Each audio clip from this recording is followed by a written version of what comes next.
तो कल हम लोग एबनॉर्मेलिटीज़ ऑफ द प्यूपेरियम के बारे में पढ़ रहे थे।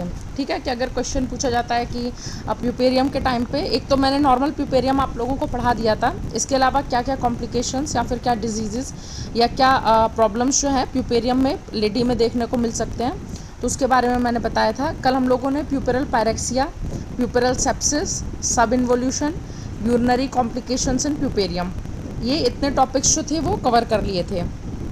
आज हम लोग ब्रेस्ट कॉम्प्लिकेशंस यानी कि प्यूपेरियम में क्या ब्रेस्ट कॉम्प्लिकेशंस देखने को मिलते हैं, जैसे कि ब्रेस्ट इंगॉर्जमेंट है, क्रैक्ड एंड रिट्रैक्टेड निप्पल है, एक्यूट मेस्टाइटिस है। इसके साथ ही साथ क्या साइकियाट्रिक डिसऑर्डर्स हैं जो कि प्यूपेरियम में जो लेडी है उसमें देखने को मिलते हैं, इन सब के बारे में डिस्कशन करेंगे। ठीक है, तो हम लोग शुरू करते हैं। तो पहला टॉपिक जो है वो क्या है, ब्रेस्ट कॉम्प्लिकेशंस, यानी कि प्लेसेंटा के एक्सपल्शन के बाद से लेकर जो लगभग 6 वीक्स का समय होता है उसे क्या प्यूपेरियम बोलते हैं। ठीक है, तो इसमें जो एक कॉम्प्लिकेशन ब्रेस्ट से रिलेटेड क्या क्या कॉम्प्लिकेशंस या प्रॉब्लम्स देखने को मिलते हैं उनके बारे में हम लोग डिस्कस करेंगे। तो ब्रेस्ट कॉम्प्लिकेशंस में क्या क्या देखने को मिल सकता है, ब्रेस्ट इंगॉर्जमेंट मिल सकता है, क्रैक्ड एंड रिट्रैक्टेड निप्पल मिल सकता है और मेस्टाइटिस मिल सकता है, जो कि आगे चल के क्या है, अगर इसका प्रॉपर ट्रीटमेंट ना हो तो क्या ब्रेस्ट एब्सेस में कन्वर्ट हो सकता है। इसके साथ ही साथ के लैक्टेशन फेलियर देखने को मिल सकता है। ठीक है, तो एक एक करके से डिस्कस करते हैं। सबसे पहले क्या, ब्रेस्ट इंगॉर्जमेंट। ब्रेस्ट इंगॉर्जमेंट का मतलब क्या होता है, इसमें क्या सिम्टम्स देखने को मिलते हैं। ठीक है, यूजुअली ये क्या 3rd या 4th डे जो होता है पोस्टपार्टम, यानी कि डिलीवरी के 3रे या 4थे दिन जो है ये कंडीशन देखने को मिलती है। ठीक है, इसमें क्या होता है ब्रेस्ट इंगॉर्जमेंट में, ब्रेस्ट जो है उनमें हैवीनेस फील होती है, बहुत ज़्यादा टेंस हो जाते हैं, है ना, हार्ड टाइप का हार्डनेस आ जाती है ब्रेस्ट में, हैवीनेस होती है, टेंसनेस होती है, पेन होता है। ठीक है, इसके साथ ये तो क्या लोकल सिम्टम्स देखने को मिलते हैं। ठीक है, लोकल सिम्टम्स में क्या क्या मिलेगा, ब्रेस्ट जो है उसमें क्या पेन होता है, हैवीनेस होती है, ठीक है, टेंसनेस आ जाती है, पेनफुल ब्रेस्ट फीडिंग, अगर मदर जो है वो अपने बेबी को लैक्टेट करती है, ब्रेस्ट फीड कराती है, तो क्या बहुत ज़्यादा पेन फील होता है। ठीक है, तो पेनफुल ब्रेस्ट फीडिंग देखने को मिलता है। इसके साथ ही साथ क्या है, टेम्परेचर जो है वो राइज मिलेगा, यानी फीवर मिलेगा, टेम्परेचर राइज ऑफ टेम्परेचर होगा, और मलेज। ठीक है, ये सिम्टम्स देखने को मिलेंगे। ठीक है, तो इसे क्या बोलेंगे हम लोग, ब्रेस्ट इंगॉर्जमेंट बोलते हैं। ब्रेस्ट इंगॉर्जमेंट क्या है, नॉर्मली 3rd या 4th डे देखने को मिलता है। ठीक है, इसमें क्या है, पेनफुल ब्रेस्ट फीडिंग होती है, मैलेज होता है, राइज ऑफ टेम्परेचर होता है, हैवीनेस इन द ब्रेस्ट आ जाता है। ठीक है, टेंसनेस होता है, ये सारे सिम्टम्स क्या है देखने को मिलते हैं। ये होता क्यों है, इसका कॉज क्या होता है, इंक्रीज्ड मिल्क प्रोडक्शन जो होता है उसकी वजह से होता है, साथ ही साथ ब्लड फ्लो जो इंक्रीज़ कर जाता है। ठीक है, मिल्क प्रोडक्शन की वजह से, मिल्क के फ्लो की वजह से क्या ब्लड का जो फ्लो है वो भी बहुत ज़्यादा बढ़ जाता है। तो ये इंक्रीज्ड जो नॉर्मल वीनस और लिम्फेटिक सिस्टम होता है वो क्या डिस्टर्ब हो जाता है। ठीक है, इसमें क्या इंक्रीज्ड मिल्क प्रोडक्शन की वजह से और इंक्रीज्ड ब्लड फ्लो की वजह से ये कंडीशन होती है, जिसकी वजह से ब्रेस्ट में क्या हैवीनेस, टेंसनेस, पेन, ये सारी कंडीशंस क्या देखने को मिलती हैं। ठीक है, इसका प्रिवेंशन और ट्रीटमेंट की अगर हम लोग बात करें तो इसका ट्रीटमेंट या प्रिवेंशन किस तरीके से होगा। एक तो सबसे पहला क्या है कि इनिशिएट कराएं breastfeeding as early as possible. ठीक है, यानी कि मिल्क का जो प्रोडक्शन है उसको क्या इकट्ठा, मतलब मिल्क जो सिक्रेट हो रहा है उसे इकट्ठा नहीं होने देना है, एज सून एज पॉसिबल हो मदर को क्या ब्रेस्ट फीड कराने के लिए बोलेंगे, बेबी को फ्रिक्वेंटली ब्रेस्ट फीड कराना है। ठीक है, एक्सक्लूसिव ब्रेस्ट फीडिंग कराना है। फिर फीडिंग इन करेक्ट पोजीशन, बहुत से लेडीज जो लेट के ब्रेस्ट फीड कराते हैं, लेट के ब्रेस्ट फीड कराना क्या हमेशा मना किया जाता है, बैठ के ही ब्रेस्ट फीडिंग करानी होती है। इसका कॉज क्या होता है कि कभी कभी क्या होता है, जो ब्रेस्ट का जो वेट है उसकी वजह से बच्चे की नाक वगैरह क्या है दब सकती है, इसकी वजह से क्या डेथ भी हो सकती है बेबी की। तो करेक्ट पोजीशन में फीडिंग करानी है। ठीक है, इसके साथ ही साथ क्या है, जो फ्रिक्वेंट सकलिंग मैंने बताया, फ्रिक्वेंटली ब्रेस्ट फीड कराना है। ठीक है, अगर बच्चा जो है वो प्रॉपरली सक नहीं कर रहा है या फिर मिल्क का प्रोडक्शन ज़्यादा हो रहा है और उतना मिल्क जो है बच्चा नहीं पी पा रहा, बेबी न्यूबॉर्न जो है वो नहीं सक कर पा रहा, नहीं पी पा रहा है, तो क्या मैनुअल एक्सप्रेशन करेंगे, जो ब्रेस्ट पंप आते हैं उनका यूज़ करके क्या मिल्क जो एक्सेसिव एक्यूमुलेट हो रहा है ब्रेस्ट में उसको क्या निकालेंगे। तो क्या करेंगे, manual expression of any remaining milk after each feed, मतलब बच्चे को पिलाने के बाद अगर दूध जो बच जा रहा है, मिल्क जो है वो अभी ब्रेस्ट में लेफ्ट रह गया है, तो उसको क्या ब्रेस्ट पंप वगैरह का यूज़ करके जो एक्सेसिव मिल्क है उसको क्या बाहर निकालेंगे। ठीक है, पेन वगैरह के लिए क्या है, जो एनाल्जेसिक्स हैं वो सारी मेडिसिन का क्या यूज़ करेंगे। ठीक है, तो ये सारा क्या इसके ट्रीटमेंट में आएगा। ट्रीटमेंट में क्या क्या है, एक्सक्लूसिव ब्रेस्ट फीडिंग है, फ्रिक्वेंट ब्रेस्ट फीडिंग है, initiate breastfeeding as early as possible, correct position में ब्रेस्ट फीडिंग कराना है। ठीक है, और manual expression of any remaining milk. ठीक है, एनाल्जेसिक्स फॉर पेन यूज़ करेंगे। ठीक है, तो ये सारी चीज़ें करेंगे तो इससे क्या जो ब्रेस्ट इंगॉर्जमेंट है वो क्या है ठीक हो जाएगा। ठीक, इसके बाद हम लोग नेक्स्ट पे आते हैं। नेक्स्ट है हमारा क्या, क्रैक्ड एंड रिट्रैक्टेड निप्पल। ठीक है, इसका मतलब क्या, क्रैक्ड एंड रिट्रैक्टेड निप्पल समझ में आ रहा है कि निप्पल्स में क्या क्रैकिंग हो गई है, जिसकी वजह से फिर क्या पेन होगा, है ना, बाकी सारे सिम्टम्स देखने को मिलेंगे। तो इसमें क्या है, ये होता क्यों है, सबसे पहले जो सरफेस एपिथेलियम है उसके लॉस की वजह से हो जाता है। ये जो निप्पल का जो एपिथेलियम है, जो सरफेस पे जो एपिथेलियम पाया जाता है, निप्पल के सरफेस पे जो एपिथेलियम है वो क्या उसका लॉस हो गया, इसकी वजह से क्या क्रैकिंग होती है निप्पल्स में। ठीक है, दूसरा क्या है, अनक्लीन हाइजीनिक कंडीशन हो, प्रॉपरली क्या है निप्पल्स को क्लीन नहीं किया जा रहा, हर फीडिंग के बाद क्या निप्पल्स को क्लीन नहीं किया जा रहा है, या फीड स्टार्ट करने से पहले निप्पल्स को अगर क्लीन नहीं कर रहे हैं तो इससे क्या क्रस्ट का फॉर्मेशन होने लगता है निप्पल्स के ऊपर में। तो अनक्लीन हाइजीन की वजह से भी क्या है क्रैकिंग हो सकती है निप्पल्स में। इसके अलावा trauma from the babies mouth, मतलब बच्चा जो है मिल्क जब सक कर रहा है, न्यूबॉर्न जो मिल्क सक कर रहा है तो उसकी वजह से क्या वो मतलब जैसे काट रहा है, या ट्रॉमा मतलब उसके कस के सक कर रहा है, इन सब की वजह से क्या है निप्पल्स में क्रैक हो सकते हैं। तो ट्रॉमा फ्रॉम बेबीज़ माउथ। ठीक है, इसके साथ ही साथ क्या इन्फेक्शन की वजह से भी हो सकता है, इन्फेक्शन हो रहा है ब्रेस्ट में, निप्पल्स में, इसकी वजह से क्या निप्पल में क्रैकिंग हो रही है। तो जो सबसे कॉमन है जिसकी वजह से इन्फेक्शन होता है वो क्या है, कैंडिडा एल्बिकन्स। ठीक है, इसकी वजह से क्या है निप्पल्स में क्या है इन्फेक्शन होने के चांसेस रहते हैं। तो इसमें जो सिम्टम्स रहेंगे वो तो ये रहेंगे कि पेन रहेगा, है ना, क्रैकिंग ऑफ द निप्पल्स है। ठीक है, अगर ज़्यादा इन्फेक्शन वगैरह इंक्लूड है तो फिर क्या है फीवर वगैरह भी आ सकता है। और अगर इसके ट्रीटमेंट की बात करें तो सबसे पहले तो क्या है क्लीन हाइजीनिक कंडीशन जो उसको मेंटेन करना। ठीक है, प्रॉपर क्लीनलीनेस या प्रॉपर हाइजीन कंडीशन जो उसको मेंटेन करना है। फिर करेक्ट अटैचमेंट, मतलब बेबी को क्या है करेक्टली क्या है अटैच करना है निप्पल से, ताकि जो ट्रॉमा बेबी के माउथ से हो रहा है उससे क्या बचा जा सके। ठीक ठीक, ट्रॉमा जो है बेबी के माउथ से उससे क्या बचा जा सके। तो करेक्ट पोजीशन में बच्चे को क्या मिल्क मतलब ब्रेस्ट फीड करना है, अटैच जो है बच्चे का माउथ जो है वो करेक्टली अटैच करवाना है। ठीक है, ऐसा करने से होगा क्या, जो ह्यूमन मिल्क होता है यानी मदर की बॉडी से जो मिल्क सिक्रीट हो रहा है और इसके साथ ही साथ जो सलाइवा होता है बच्चे के मुंह का, उनमें क्या है नेचुरल हीलिंग प्रॉपर्टीज़ होती हैं। तो उससे भी क्या है जो क्रैक्ड निप्पल हैं वो क्या हील करने लगेंगे। ठीक है, इसके साथ ही साथ अगर पेन वगैरह है तो उसके लिए क्या है हम लोग एनाल्जेसिक्स यूज़ करेंगे। ठीक है, मिकोनाजोल लोशन वगैरह जो है वो उसका क्या है वो निप्पल के ऊपर लगाएंगे। क्रैक्ड हील है, इन्फेक्शन है, इन सब के केस में क्या मिकोनाजोल वगैरह का क्या है लगाएंगे निप्पल्स के ऊपर। ठीक है, तो इस तरीके से क्या है जो इसका ट्रीटमेंट है वो प्लान करेंगे। ठीक है, इसके बाद क्या आता है एक्यूट मेस्टाइटिस आता है।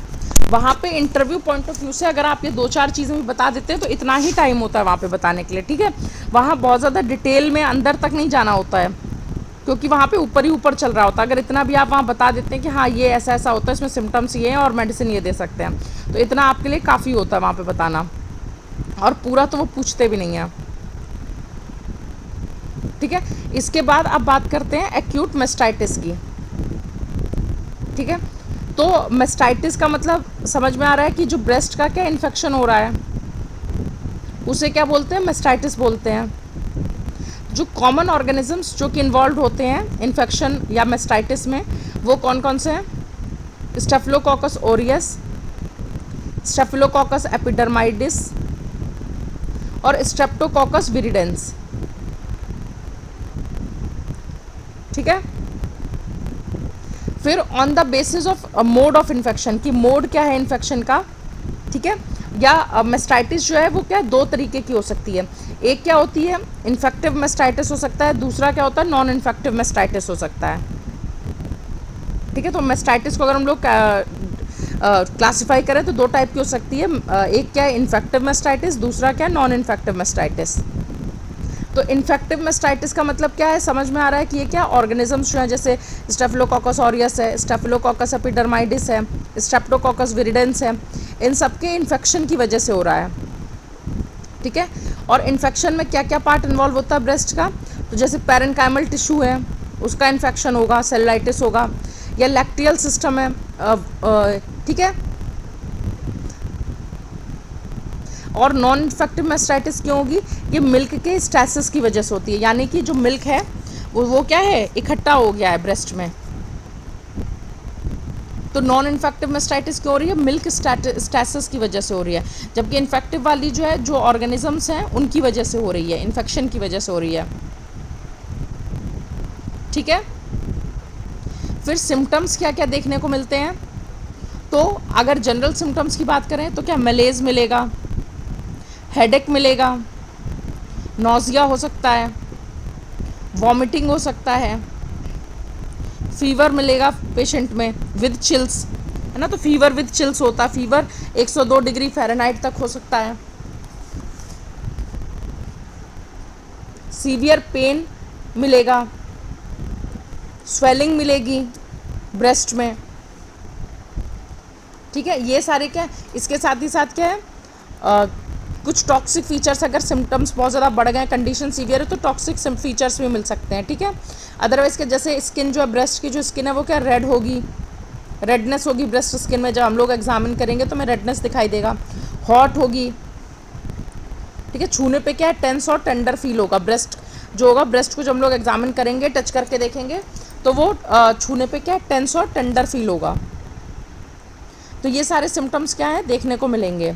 ठीक है। हेडेक है, मलेज है, नौजिया है, वॉमिटिंग है, fever with chills, severe pain, swelling, skin क्या है, ब्रेस्ट की स्किन जो है रेड है, हॉट है और फ्लश्ड, एंड छूने पे क्या है, टेंस और टेंडर फील होगी। ठीक है। इसके बाद अगर हम लोग इन्वेस्टिगेशन की बात करें, तो अगर ब्रेस्ट मिल्क का माइक्रोस्कोपिक एग्जामिनेशन कराएंगे तो उसमें क्या है, ल्यूकोसाइट्स मिलेंगे देखने के लिए। ठीक है। और बैक्टीरियल काउंट जो है वो भी क्या है, बढ़ा हुआ मिलेगा। तो अगर ब्रेस्ट मिल्क का माइक्रोस्कोपिक एग्जामिनेशन कराते हैं तो ल्यूकोसाइट्स मिलेंगे और बैक्टीरियल काउंट जो है वो क्या है, बढ़ा हुआ मिलेगा।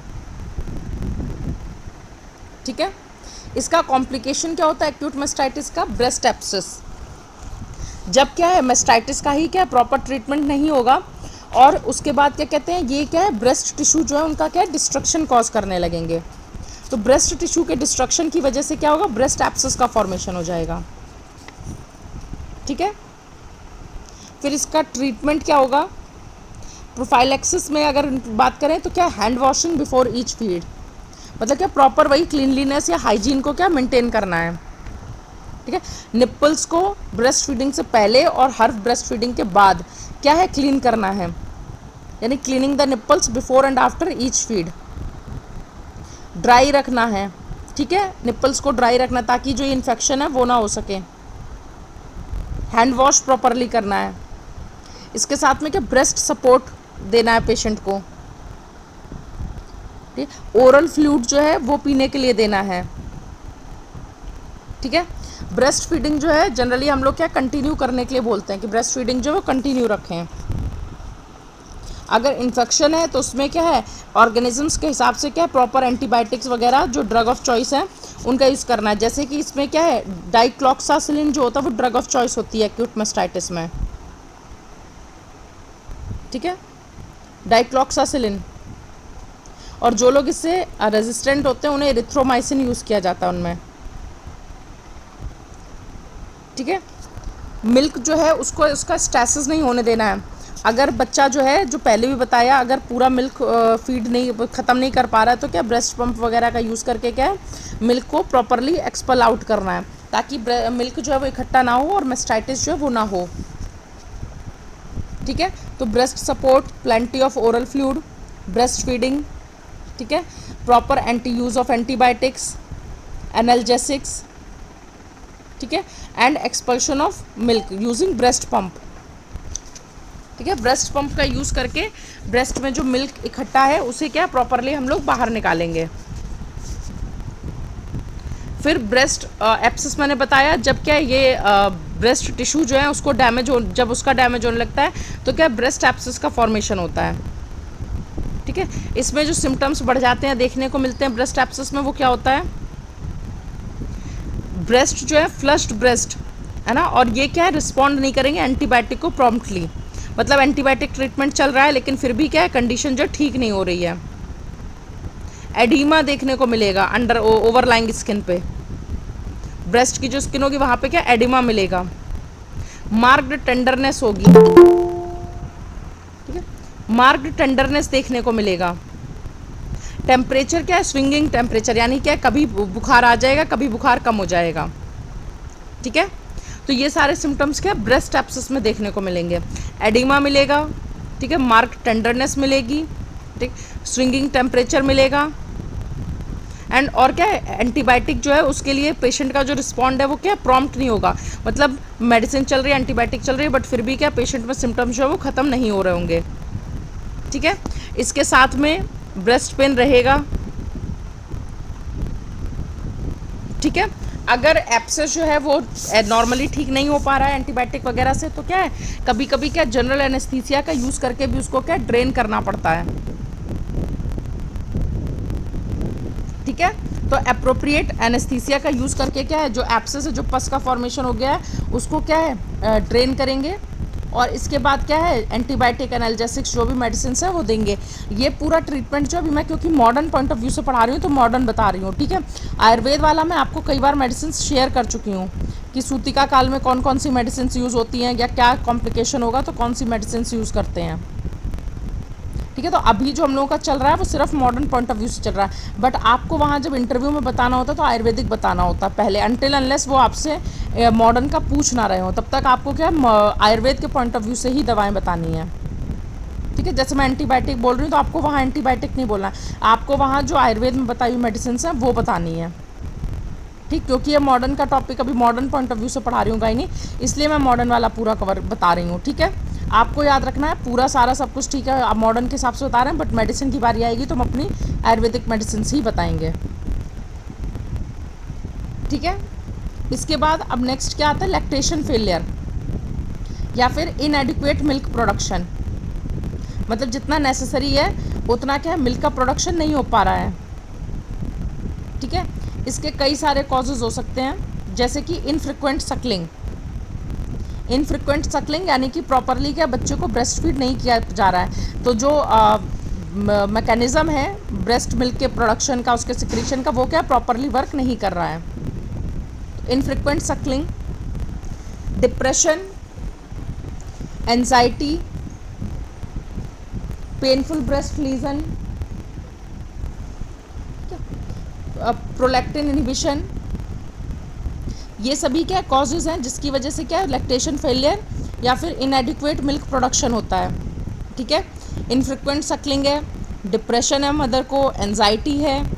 ठीक है, मदर जो वो रिलेक्टेंट है नर्सिंग के लिए, यानी कि क्या है वो ब्रेस्ट फीड नहीं करना चाहती। मदर अगर ब्रेस्ट फीड नहीं करना चाहती है तो भी क्या स्लोली ब्रेस्ट मिल्क का प्रोडक्शन जो है वो बंद हो जाएगा, ख़त्म हो जाएगा। इसीलिए जो माँ प्रोग्राम चल रहा है मदर एब्सोल्यूट अफेक्शन प्रोग्राम, वो भी क्या सरकार द्वारा चलाया जा रहा है ताकि जो मदर हैं वो क्या एक्सक्लूसिव ब्रेस्ट फीडिंग पे क्या है ध्यान दें, बच्चे को क्या 6 महीने तक एक्सक्लूसिव ब्रेस्ट फीडिंग कराएं। और ब्रेस्ट फीडिंग की क्या इंपॉर्टेंस है या क्यों ज़रूरी है ये मैं अपनी लास्ट क्लासेस में बता चुकी हूँ आप लोगों को, है ना, कि उसमें एंटीबॉडीज़ और जो सारी चीज़ें पाई जाती हैं। ठीक है, तो माँ प्रोग्राम चल रहा है ब्रेस्ट मिल्क से, मतलब ब्रेस्ट फीडिंग से रिलेटेड। इसके बाद क्या प्रोलैक्टिन इनहिबिशन। ठीक है, तो इसका ट्रीटमेंट जो है, तो ट्रीटमेंट में जो ANC से है तब से शुरू होता है, एंटीनेटल केयर के टाइम से ही शुरू हो जाता है। उसमें क्या आता है, मदर को हम लोग क्या प्रॉपरली काउंसिल करें regarding the advantage of breast milk breast feeding. ठीक है, तो क्या होता है इसमें हम लोग क्या एंटीनेटल में क्या है कि मदर को मतलब ब्रेस्ट जब एंटीनेटल केयर के लिए 9 महीने तक मदर हम लोगों के पास आती है तो उन्हें प्रॉपरली क्या है काउंसल करना, ठीक है, उन्हें बताना कि ब्रेस्ट फीडिंग के क्या इंपॉर्टेंस है, या बच्चे को एक्सक्लूसिव ब्रेस्ट फीडिंग क्यों करानी चाहिए, क्या बेनिफिट्स हैं इसके। ठीक है, इसके साथ ही साथ अगर कोई भी ब्रेस्ट एबनॉर्मेलिटी है, ठीक है, तो उसके साथ में अगर कोई ब्रेस्ट एबनॉर्मेलिटी है तो उसका क्या है प्रॉपर ट्रीटमेंट करना। ठीक है, फिर इसके एएनसी के बाद जो सेकंड स्टेज आएगी उसमें क्या प्यूपेरियम है। डॉक्टर चित्रा मैम आप अपना कैमरा ऑफ कर लीजिए। इसके बाद जो एंटीनेटल केयर में तो हम लोग मदर जो है उनको सजेस्ट करेंगे, मतलब उनको काउंसिल करेंगे कि वो ब्रेस्ट फीडिंग कराएं, exclusive breast feeding, breast milk की इंपॉर्टेंस बताते हुए। ठीक है, और साथ ही साथ अगर कोई ब्रेस्ट में एबनॉर्मेलिटी है तो उसका भी क्या प्रॉपर केयर कराएंगे। ठीक है, इसके साथ जो सेकंड आता है स्टेज वो क्या प्यूपेरियम है। तो इसमें क्या क्या स्टेप्स लेंगे हम लोग, क्या क्या मैनेजमेंट कैसे करेंगे। एक तो क्या एडिक्वेट फ्लूइड इनटेक, फ्लूइड जो है वो प्रॉपरली मदर को क्या इनटेक फ्लूइड का कराएंगे। ठीक है, फिर मदर को मोटिवेट करेंगे कि वो बच्चे को क्या है रेगुलरली क्या फीड करे। ठीक है, अगर कोई लोकल लीजन है या फिर पेन हो रहा है ब्रेस्ट वगैरह में तो उसके लिए हम लोग क्या है जिसकी वजह से अगर ऐसा है कि ब्रेस्ट में पेन है, ठीक है, या पेनफुल ब्रेस्ट फीडिंग है जिसकी वजह से डर की वजह से मदर जो है ब्रेस्ट फीड नहीं करा रही है ना, क्योंकि ब्रेस्ट फीड कराते समय दर्द हो रहा है, तो इन सबसे फोबिया एक तरीके से मदर के मन में बैठ गया, तो उसका क्या है हम लोग उसको ठीक करेंगे प्रॉपर मेडिसिन का यूज़ करके, जो पेनफुल कंडीशन है उसको क्या सबसाइड कराएंगे। ठीक है, इसके अलावा जो मिल्क प्रोडक्शन के लिए जो बेनिफिशियल मेडिसिन हैं उन सब का क्या है यूज़ करेंगे ताकि जो प्रोडक्शन ऑफ मिल्क है वो बढ़ सके। ठीक है, अगेन मॉडर्न में क्या होता है मेटोक्लोप्रोमाइड यूज़ करते हैं ब्रेस्ट मिल्क का प्रोडक्शन बढ़ाने के लिए, बट अगर वहाँ इंटरव्यू में कभी भी पूछते हैं तो हम हमारी मेडिसिन बताएंगे आयुर्वेद वाली। नॉर्मल हमने बता दिया कि हाँ क्या होता है इनएडिक्वेट मिल्क प्रोडक्शन, और क्वेश्चन इसी तरह पूछते हैं कि अगर कोई लेडी है उसमें ब्रेस्ट मिल्क जो है उसका प्रॉपर प्रोडक्शन नहीं हो रहा है तो आप कैसे क्या उसका ट्रीटमेंट करेंगे। तो ये सारे स्टेप्स आपने बताया कि ये कारण हो सकते हैं, हो सकता है डर की वजह से नहीं पिला रही है, रिलक्टेंट है, पता ही नहीं है ब्रेस्ट फीडिंग क्यों इंपॉर्टेंट है ना। तो हम क्या पहले तो क्या प्रॉपरली उनको क्या काउंसिल करेंगे, इंपॉर्टेंस ऑफ ब्रेस्ट मिल्क बताएंगे कि बच्चे के लिए क्यों ज़रूरी है, किस तरीके से आगे की लाइफ में बच्चे को हेल्प करेगा, और इसके साथ ही साथ अगर वो ब्रेस्ट फीड नहीं कराएंगे तो मदर की हेल्थ को कैसे अफेक्ट करेगा, मेस्टाइटिस हो सकता है, ब्रेस्ट इंगॉर्जमेंट हो सकता है, जो भी हम लोगों ने पहले पढ़ा है ना। तो ये सारी चीज़ें हम उनको क्या प्रॉपरली एक्सप्लेन करेंगे।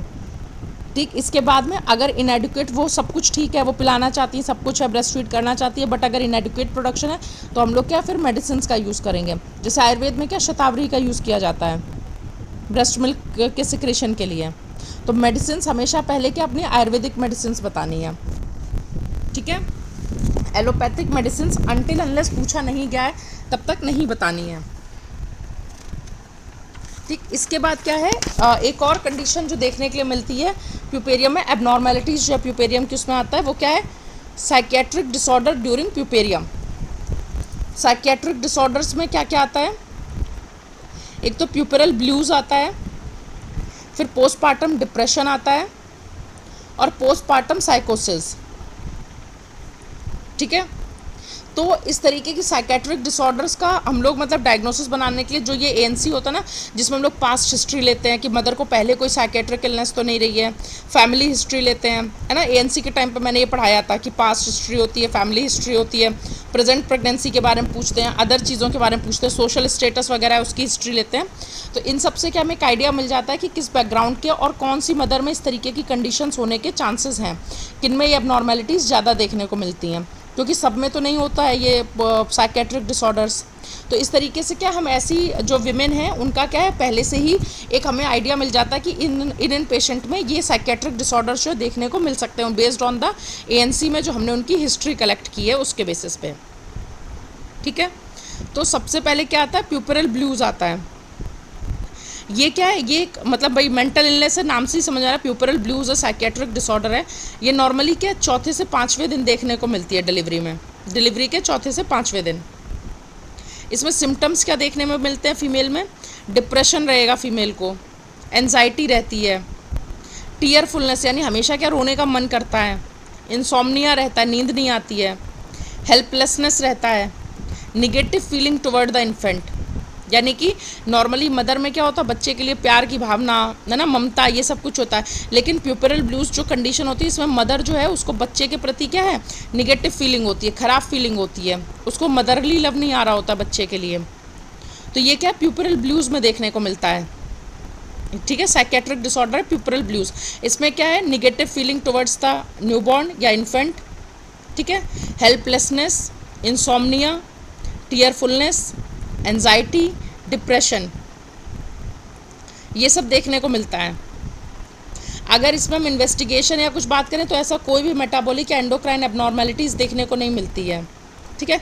कभी कभी क्या लोअर ट्रिप्टोफैन लेवल जो है वो भले ही लोअर मिल जाए, ठीक है। तो ये बस क्या साइकेट्रिक कंडीशन है, और इसमें हम लोग ट्रीटमेंट क्या देंगे, रीअश्योरेंस देंगे मदर को, ठीक है, साइकोलॉजिकल सपोर्ट देंगे, फैमिली काउंसलिंग करेंगे, प्रॉपर मदर की पूरी प्रॉपरली काउंसलिंग करेंगे, जो फैमिली मेम्बर है उनकी काउंसलिंग करेंगे कि अभी मदर को क्या है, साइकोलॉजिकल सपोर्ट की ज़रूरत है फ्रॉम द फैमिली मेम्बर्स, ठीक है। मदर को रीअश्योरेंस देंगे। तो इस तरीके के ट्रीटमेंट से ही क्या है, धीरे धीरे मदर की जो कंडीशन है वो ठीक हो जाती है और सब कुछ नॉर्मल हो जाता है, ठीक। इसके बाद नेक्स्ट क्या है, पोस्टपार्टम डिप्रेशन, ठीक है। ये डिप्रेशन जो जैसे प्यूपरल ब्लूज क्या था, चौथे से 5वें दिन में देखने को मिल रहा है डिलीवरी के। जो पोस्टपार्टम डिप्रेशन है ये जनरली क्या 4 से 6 महीने के बाद देखने को मिलता है। डिलीवरी के बाद हो सकता है, अबॉर्शन के बाद हो सकता है, लेकिन ये क्या देर से होने वाली ग्रेजुअल प्रोसेस, ग्रेजुअल है ऑनसेट में, तो ये 4 से 6 महीने के बाद देखने को मिलता है, ठीक है। इसमें सिम्टम्स क्या क्या देखने को मिलते हैं, लॉस ऑफ एनर्जी, है ना, loss of appetite, insomnia, social withdrawal, यानी कि किसी से मिलने जुलने की क्या इच्छा नहीं होती है, इरिटेबिलिटी, और कभी कभी जब ये एक्सट्रीम केस हो तो क्या है, सुसाइडल एटीट्यूड भी हो सकता है कि इंसान अपने आप को ही क्या ख़त्म करना चाहता है, ठीक। तो ये क्या है, पोस्टपार्टम डिप्रेशन में ये सब देखने को मिलता है। तो इसके लिए नॉर्मली हम लोगों को क्या होता है, मेडिसिन वगैरह देने की भी, रीअश्योरेंस काउंसलिंग है ना, जो सेशंस होते हैं उसके साथ साथ क्या होता है, मेडिसिन भी यूज़ की जाती हैं। तो मॉडर्न में जैसे फ्लोक्सिटीन वगैरह है जो कि सेरोटोनिन रीअपटेक इनहिबिटर होती है, वो सब यूज़ होता है।